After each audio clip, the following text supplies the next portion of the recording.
মানুষের গোপন কথা কান লাগিয়ে শুনিও না। ওরা স্বামী স্ত্রী কি বলছে কান লাগিয়ে শোনো না। ওরা দুইজন কি বলছে কান লাগিয়ে শোনো না।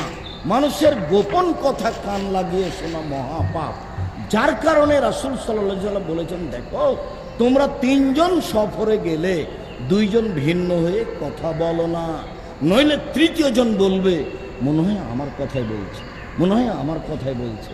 এদিক ওদিক ঘুরবে, কান লাগিয়ে দেখবে যে মনে হয় আমার কথাই বলছে। যখন কথা বলবে একসাথে বলবে।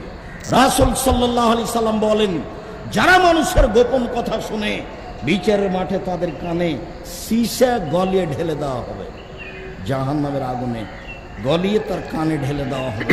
মানুষের গোপন কথা শোনা জায়েজ নয়। শুনলেন শেখ আব্দুর রাজ্জাক বিন ইউসুফ গোপন কথাকে শোনা কিনে তিনি কি বললেন জোরালো কণ্ঠে।